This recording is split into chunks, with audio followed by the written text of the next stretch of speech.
Master minds commerce చదవాలనుకునే 10th inter విద్యార్థుల తొలి ఎంపిక. బట్ ఇప్పటి కమర్షియల్ సెన్సిబిలిటీస్ కి అనుగుణంగా మరి అవునండి. మీరు ఏమన్నా ఐటమ్ సాంగ్స్ పెడతారా? అసలు ఇప్పుడు కమర్షియల్ లేదండి. ఐటమ్ సాంగ్ జోలికి వెళ్ళే ప్రసక్తే లేదు. ఐటమ్ సాంగ్స్ నేను కూడా పెట్టాను సార్. పెట్టానండమ్మా. నేను కూడా బాబు మహంతో పాటు పెట్టాను. అంటే నేను రొటీన్గా ఆలోచించలేను. అంటే ఎవరో ఒక అమ్మాయిని తీసుకొచ్చేసి ఆ అమ్మాయి అందచందాలను చూపెడుతూ ఒక మనం సాంగ్ తీసేద్దాము అనేటటువంటి ఆలోచన నేను చేయలేను. అదేనా సార్ మన సౌందర్య గారితోటి సౌందర్య గారితో బాబు మోహన్ పాట చినుకు చినుకు sensational hit. అందెలతో చిటపటి చిరు సవ్వడితో అదే కదా. అదే మరి అది ఏకంగా మరి అది సెపరేట్ సాంగే కదా. అంతే కానీ అది తెలియదు అలాగా. అంతే కదా సార్. ఆయన బాబుమోహన్ గారు ఎంత పొంగిపోయారు సార్ ఆయన ఇంటర్వ్యూ చేసినప్పుడు ఈ పాట మీరు పెట్టించారని ఆయనకి. ఆయన మీద ఒక హోల్ సాంగ్ సీక్వెన్స్ పెట్టడం అనేది ఎక్కడికో వెళ్ళిపోయిందండి అది. అవును సార్. మధ్యలో ఈ క్రమంలో మీరు ఇంత ఆల్మోస్ట్ మీకు అజాత శత్రువు అంటారు కదా, మీకు ఎవరు అవి గిట్టని వాళ్ళు ఎవరు ఉండరు. రాజేంద్ర ప్రసాద్ గారికి మీకు గ్యాప్ వచ్చిందా సార్? మధ్యలో మీరిద్దరే ఉన్న మాట చిన్న మనస్పర్ధలు వచ్చాయా? అలాంటి చిన్న చిన్నవి ఉంటే ఎందుకు వచ్చింది సార్ అసలు? అంటే ఆయన చాలా మంచి, ఆయన మీరు చాలా మంచివారు కదా సార్. మంచితనం అయినప్పటికీ కూడా చిన్న చిన్నవి ఉంటాయండి. ఇంకా అవన్నీ ఇప్పుడు ఎందుకు మళ్ళీ తిరిగి అంటే నేను అలాగే అనుకున్నాను సార్. కానీ మా ప్రవీణ్ తప్పకుండా ఇది అడిగి తీరాల్సిందే అని చెప్పాడు. ఎందుకంటే మాది కూడా ఇప్పుడు ఈ ఇంటర్వ్యూ కూడా మాకు ద నాలెడ్జ్ సార్. చాలా మంచివాడు అండి. మంచివాడు కాబట్టే నా ఆర్గానిక్ మామకు వచ్చినప్పుడు కూడా చేశాడు. మళ్ళీ ఇది నాకు ఈ సమస్య మాయిలోడప్పుడు వచ్చిందండి. మాయిలోడినప్పుడు వచ్చింది కదా అలాగని చెప్పేసి ఏమీ ఆగలేదు. తర్వాత నేను సినిమాలు చేయలేదండి ఆయనతోటి. తర్వాత ఏదో సరదాగానో ఏదో అలాంటి సినిమా ఒకటి చేశాను. అప్పుడు కూడా ఆయన చేయడానికి సిద్ధపడ్డాడు ఆయన. కానీ మీరు భలే కాంబినేషన్ మీ ఇద్దరిది. చాలా మంచోడు అండి. మనిషి మంచోడు. కాకపోతే చిన్న తిక్క ఏంటంటే చిన్న ఇబ్బంది ఉంటుందండి. చిన్న ఈగోనెస్ ఇంకోటో ఉంటాయి. బతిమాలు కొంచెం చేయించుకోవాలి తప్ప. అదే మీకు అప్పుడే అంటే ఫ్లాప్ అన్ని ఒప్పేసుకుంటారు అప్పుడే వెంటనే వర్కౌట్ కానివి ఒప్పేసుకుంటారండి. అంతే వన్స్ మంది నుంచి బయటకు వచ్చేసిన తర్వాత అండి అది మనకి తరుడు సినిమా అది అంచేత ఒప్పేసి కూడా.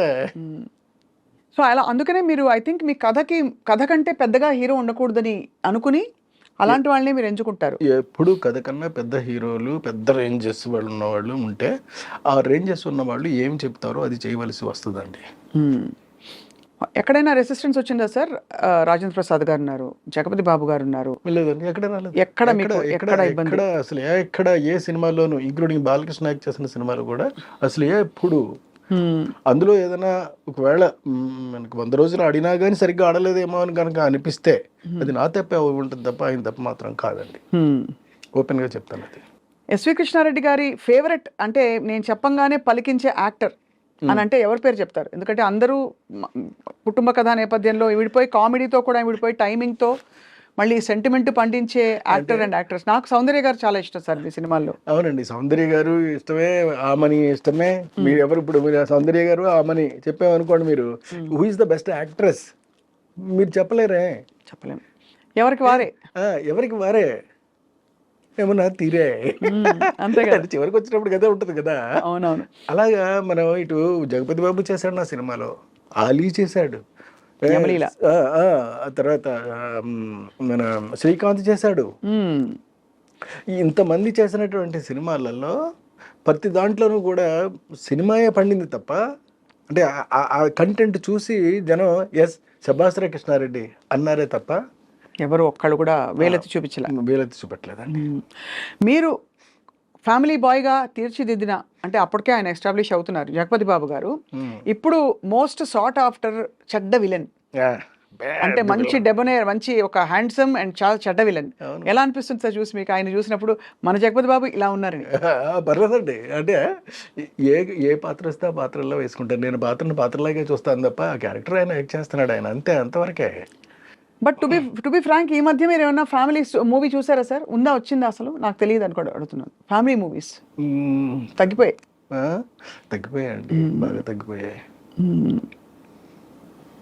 కాకపోతే ఇప్పుడు నేను చేయబోయేటటువంటి సినిమాలో మాత్రం అండి బాగా డిఫరెంట్ కైండ్ ఆఫ్ ఆర్టిస్ట్ని సెలెక్ట్ చేసుకుంటున్నానండి. కొత్త వాళ్ళ సార్? కొత్త కాదండి, అసలు కొత్త వాడనండి నేను. కొత్తతోటి నేను బాగా కొత్త మీద నేను డిసైడ్ చేయడం కొంచెం కష్టం కావచ్చేమోనండి నాకు. అంటే కొందరికైతే చేస్తాను, కాకపోతే కొందరికి చేయలేనండి నేను. కాకపోతే ఉన్న వాళ్ళలోనే బెటర్ క్వాలిటీ ఉన్నటువంటి ఆర్టిస్టులు, అప్కమింగ్ ఆర్టిస్ట్ని సెలెక్ట్ చేసుకుంటా. అంటే వాళ్ళు ఇంకా పైకి రాలేదు, వీళ్ళకి మనం కనుక చిన్న క్యారెక్టర్ అలాంటిది కనుక దొరికితే డెఫినెట్గా నిలబడిపోతారు అనుకునే టైప్ ఆఫ్ క్యారెక్టర్స్ అండి. అంటే ఒక మలయాళీ హీరోని సెలెక్ట్ చేస్తున్నానండి నేను. మలయాళీ హీరో ఇప్పుడు అవసరం సార్? ఇంత వివాదాల్లో ఉంది మలయాళ చిత్ర పరిశ్రమ. ఎక్కడ నాకు అనవసరం, నాకు ఈ పరిశ్రమలు ఎలా ఉన్నాయి, ఈ రాజకీయాలు నాకెందుకండి?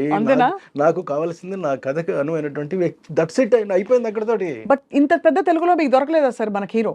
ఏది మలయాళం హీరోని ఎంచుకోవడానికి కారణం అడుగుతున్నా సార్, అంటే కారణం ఏంటంటే? ఏమీ అనుకోకండి సార్, అంటే మీరు ఒప్పుకుంటారో ఒప్పుకోరో తెలియదు కానీ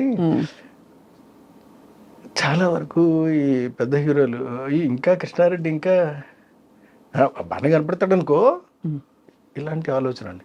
కృష్ణారెడ్డి గారి దగ్గర కథ వినాలి అని అంటే, బాబు కృష్ణారెడ్డి దగ్గరికి మన కథ విని మళ్ళీ తీరాను అని చెప్తే ఎలాగో, అది బాగుంటుందో బాగోదో మనకు తెలియదు కదా అని కొంతమంది. ఇట్లాగా మొత్తం 99% ఆగిపోయారండి. అక్కడికే అడిగిన మీరు అప్రోచ్ అయ్యారా ఎవరైనా? నేను కొంతమందిని అప్రోచ్ అయ్యానండి. అయినప్పటికి కూడా చేద్దాం సార్, చూద్దాం సార్, బలవేనండి మీరు అడిగిన తర్వాత ఇంకా కాదంటామండి, నేను ఫోన్ చేస్తాను సార్. మరి అంటే ఇంకేం మాట్లాడతాం? బాధపడలేదు మీరు అక్కడ? ఎక్కడ ఏమండి, శాస్త్రి గారు 4 పదాల్లో చెప్పాడండి, దేహం ఉంది, యుక్తి ఉంది, శక్తి ఉంది, నెత్తురు ఉంది, ఇంతకన్నా సైన్యం ఉండునా అని.